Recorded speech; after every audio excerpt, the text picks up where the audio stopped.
Quero compartilhar com vocês aqui, em nome de Jesus Cristo, uma mensagem muito gostosa da parte de Deus. Você que está me assistindo nesse canal, que esta palavra seja eficaz e poderosa para te ajudar no nome de Jesus Cristo. Olha aqui comigo, 1 Timóteo, capítulo 1, versículo 3. O título já diz assim: as falsas doutrinas e o evangelho da graça e o bom combate. Aí está escrito assim: como te roguei quando parti para a Macedônia, que ficasse em Éfeso, para advertir alguns que não ensinem outra doutrina. Como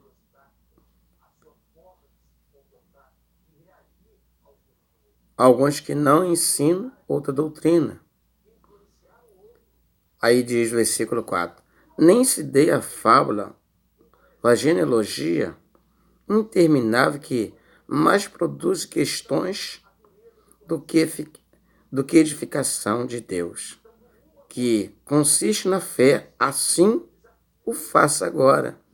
Se nós voltar ao versículo 3 aqui de 1 Timóteo, como roguei quando parti para a Macedônia que ficasse em Éfeso para advertir alguns que não ensinem outra doutrina. Isso quer dizer, esta palavra como te roguei, isso quer dizer, como tem orado, como tem falado com você, para que você fique em Éfeso e chama a atenção das pessoas para que não venham ensinar outra doutrina. Por quê, filho? Outra doutrina que não seja essa aqui que já está posta em nossas mãos, a palavra de Deus. Você não pode deixar se levar pelaquilo que o homem acha que pode fazer. Pastor, presbítero, diácono, evangelista, missionário, ou qualquer pessoa venha te ensinar outra doutrina que não seja a Bíblia Sagrada. E assim mesmo, para ler a Bíblia, para te ensinar, tem que ter o Espírito Santo para entender. Não adianta ler a Bíblia e querer falar o que acha, o que pensa, ou talvez achar que sabe. Não, mas a Bíblia diz que o Espírito Santo de Deus nos ensina todas as coisas. O Espírito Santo de Deus. E se você ler a Bíblia Sagrada com todo carinho, você vai entender o que é o Espírito Santo. Mateus 3:11, Lucas 3:16, Atos 19, Atos capítulo 19, o Evangelho de João capítulo 14. E assim você vai ler no capítulo 16, você vai entender o que é o Espírito Santo. E aí você vai aprender a Bíblia Sagrada, a doutrina de Deus. Por isso que o próprio Paulo falou para Timóteo, vede de quem tem aprendido, se é de Deus ou do homem. Porque o homem pode te ensinar, mas tem que vir da parte de Deus, tem que ser um homem de Deus, entendeu? Se essa Bíblia aqui fosse escrita pelo homem, pela própria vontade do homem, e o que ele pensava, para mim não teria valor nenhum e talvez para você também não. Mas como foi escrito por um homem de Deus, cheio de Deus, então nós estamos aqui fazendo uso. E outra coisa que eu quero dizer para você, a Bíblia Sagrada nos revela que não tem particularidade de ninguém esse livro sagrado. Toda profecia é para quem precisa e para quem quer. Aí olhamos aqui, então você sabe que você tem que falar para as pessoas que não pode existir outra doutrina a não ser essa que está escrito na Bíblia Sagrada. Doutrina, irmãos, é a Bíblia Sagrada. As pessoas têm mania de achar, falam assim, eu não vou para a Assembleia de Deus, quando a Assembleia de Deus séria, que tem homens de Deus temente a Deus que vive a palavra. Eu não vou para a Assembleia de Deus porque a doutrina da Assembleia de Deus é muito, muito rígida. A mesma doutrina da Assembleia de Deus é que está nas demais igrejas, inclusive até na Igreja Católica e alguns centros espíritas de linha branca, entendeu? Também lê a Bíblia. A doutrina está lá também. E você vê que nem, portanto, eles têm Deus. Porque a doutrina de Cristo nos ensina que nós não podemos adorar outro Deus a não ser o Deus de Israel, o Deus que está sentado no terceiro céu. Aí no versículo 5 está escrito assim: ora, o fim do mandamento é a caridade, de um coração puro e de uma boa consciência e de uma fé não fingida. Por que o fim do mandamento? Porque todo mandamento de Deus, você sabe que os 10 mandamentos foi escrito pelo dedo de Deus numa pedra. E os 10 mandamentos: não matarás, não adulterarás, não dirás falso testemunho, não cobiçarás a mulher do seu próximo, não cobiçarás o boi, coisa e tal. Inclusive, nós temos uma mania muito feia, nós, pregadores, de falar para não cobiçar a mulher do próximo. Mas não é só a mulher do próximo. Você não pode cobiçar o carro, a casa, a mulher, os filhos, o trabalho, a fazenda, o boi, o cachorro. Você não pode cobiçar nada do seu próximo. Não é só a mulher como nós pregamos. Tudo que o seu próximo tem é dele, que Deus deu a ele. Se ele quiser passar para você, agradece a Deus. Se ele não quiser passar, agradece também. Mas se você cobiça, você está pecando contra Deus. Então, isso já é daí a doutrina de Cristo para você aprender o que é os mandamentos do Senhor. E ele está falando que o fim do mandamento é a caridade. Essa palavra caridade, você não entende, eu vou te explicar com todo carinho. Esta palavra caridade quer dizer amor. Aí se você for buscar o que é o amor, a Bíblia diz que o amor tudo suporta, o amor tudo crê, o amor é paciente, o amor é benigno, o amor não suspeita mal de ninguém. Então você vê o que é você cumprir os 10 mandamentos com a caridade, que caridade quer dizer amor. Aí você fala que ama o seu próximo, mas você suspeita mal dele. Eu não confio nele, eu não confio nela. Que amor que você tem, que você está desconfiando do seu próximo? As portas da minha casa é aberta para qualquer pessoa, eu nem ligo. Quando das vezes eu estou lá embaixo no portão e falo assim, vai lá pegar isso assim para mim, e continuo lá, sabe por quê? Porque eu não desconfio de ninguém. Agora eu vou te explicar. Eu não confio no homem. Eu confio no Deus que fez o homem, que pode mudar o coração do homem e libertar ele de não fazer nenhum mal contra a minha vida. Mas isso é amor. Não adianta você amar e as pessoas evangélicas têm uma mania horrível. Diz que, Senhor, eu amo muito a Deus e não amo o seu próximo. Não tem coragem de saudar com a paz do Senhor, passa com a cara emborrada, parece até que é uma coisa especial. E quando você vai ver a vida do cabra ou da cabra, é uma vida horrível, feia, uma vida nojenta, entendeu? E não tem amor por ninguém, mas diz que tem Deus. Irmão, se você não ama o seu próximo, você não tem Deus, porque o fim da lei, dos mandamentos, é amar o seu próximo, independente de quem ele seja, homossexual, mulher lésbica, traficante, assaltante, estuprador, sequestrador, entendeu? Você não pode concordar com o que eles fazem, mas você não pode odiar eles pelo que ele é, porque ele é ser humano, tá bom? E o ser humano merece todo o respeito e carinho de cada um de nós que somos evangélicos para abraçar eles. Temos a mania de dizer que Deus morreu por todos. Inclusive, quando nós ganhamos uma prostituta, um traficante, um viciado, é uma alegria só. Se converteu ali o traficante, se converteu o assaltante, se converteu a prostituta.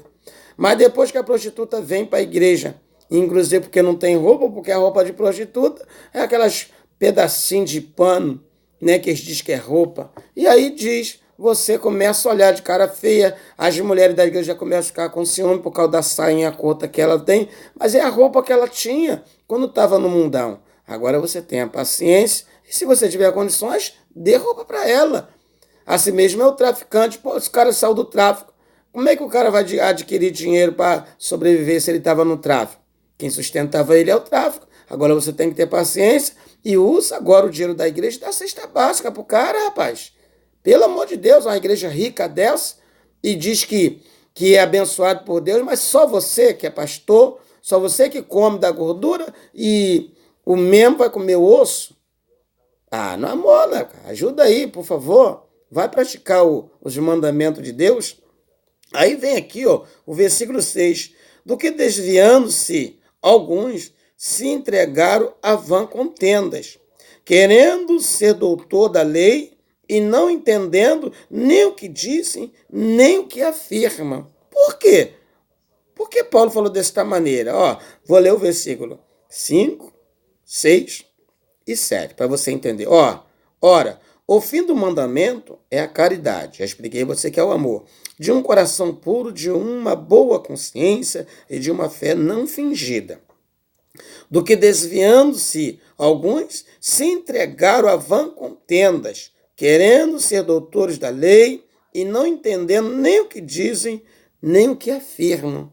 Por quê, irmãos? Eles dizem que conhecem a Bíblia, eles dizem que conhecem a Deus e não amam o próximo. Diz que tem Deus, que Deus chamou eles. Eu não entendo isso, uma pessoa dizer que tem Deus e roubar os membros da igreja. Não entendo isso. Por quê, irmãos? Imagine se Jesus viesse e tirasse tudo que os membros que andou com ele tivesse. Seria ruim, né? Mas eu não quero falar de Jesus, quero falar de nós, que Jesus passou aqui, deixou o seu legado e transmitiu isso. Passou o cajado dele para mim e para você. Agora eu e você que temos que pregar a palavra da verdade e praticar e viver o nosso dia a dia. Ame o seu próximo. Ajude aquele que está precisando. Tá me entendendo? Olha só. Se você quiser entender o que eu estou te falando, só você ler Lucas capítulo 3, o versículo 16 em diante, você vai ver ali João explicando acerca do batismo e falando para o povo, quem vos ensinou a fugir da ira futura? Aí eles começaram a perguntar o que eles deviam fazer e João começou a explicar. Quem tiver 2 túnicas, reparta com seu próximo. Entendeu? Quem tiver uma fazenda, vende e parta. Aí depois o soldado veio. Aí o que eu faço? Não faz mal para o seu próximo, não. É tão fácil você ler a Bíblia e praticar isso aqui, ó, mas você diz que é doutores da lei, mas você não vive, não pratica, hein? Mas você afirma ser conhecedor da Bíblia Sagrada, né? Se você conhece a Bíblia, você deve estar igual aos fariseus e saduceus, né? Os doutores da lei. Eles conheciam a lei e eles negavam a Cristo, negavam a Deus com as suas atitudes, com a sua falta de amor, com a sua falta de carinho. Eram os homens tão nojentos que você vê. O dia que Jesus curou o paralítico, você lê aquela história ali de o Evangelho de João no capítulo 5, o paralítico ali na beira de tanque de Betesda, que o homem foi curado, ele não conhecia Cristo. Aí foi curado. Após ser curado, me vem eles e fala para ele, rapaz, quem te curou? Você não pode ficar curado, não. Por quê? Porque hoje é sábado. Quer dizer, mas eles diziam que conhecia a lei, mas eles queriam que o homem continuasse lá na cama sofrendo porque era sábado. O homem não poderia receber a vitória dele de sair daquele leito que já estava ali, ó, há 38 anos, compadre. Você sabe o que é isso? 38 anos enfermo e chega ali alguém, ele nem quis saber quando Jesus falou assim, rapaz, você quer ser curado? Ele, não, toda vez que um anjo vem aí uma vez só por ano, quando eu tento, já vai alguém na minha frente, sai curado e vai embora e eu continuo aqui. Jesus falou, você levanta e anda, vai embora. Ele nem perguntou, quem é você para fazer isso por mim? Qual é o seu nome? Você vê que quando os fariseus, doutores da lei, metidos a saber da Bíblia, assim igual você, que diz que conhece a Bíblia e não ama ninguém, rouba as pessoas, observa só como é que eles falaram. Rapaz, volta lá. Você não pode ficar curado não, por quê? Porque é sábado. É brincadeira, né, irmão? A falta de amor. Dizem que conhecia Deus, que eles tinham Deus, que o pai deles era Abraão, mas não conhecia o verdadeiro Deus que é o amor. Então, amado, vamos praticar o amor, vamos? Ajude o seu próximo. Aí diz aqui o versículo 7, querendo ser doutores da lei, e não entendendo nem o que dizem, nem o que afirmam. Sabemos, porém, que a lei é boa, se alguém dela usa legitimamente. Por quê? Se você usa da lei dentro da razão, você está tranquilo. Mas se você usa a lei só para seu benefício, você está ferrado. Deus vai te pegar na curva. Entendeu? Não adianta você falar que profetizou, falar que falou línguas estranhas, que sentou na mesa com Cristo, né? Não adianta você falar, Senhor, eu fiz maravilha no teu nome, eu evangelizei. Apartai-vos de mim, maldito, que eu não conheço, porque praticai a iniquidade na terra. Que Deus te abençoe. Assista esta mensagem com carinho e guarda na tábua do teu coração. Doutrina é a palavra de Deus. Mas eu quero te explicar, por favor. Se você ler a Bíblia Sagrada, essa doutrina de Cristo, e não entender, procure quem tem o Espírito Santo para te ensinar pelo Espírito de Deus. Tá bom? Porque tá uma bagunça aí, irmãos. Os fariseus também achavam que conhecia a lei de Deus. E eles estavam longe. Um abraço. Fique na paz.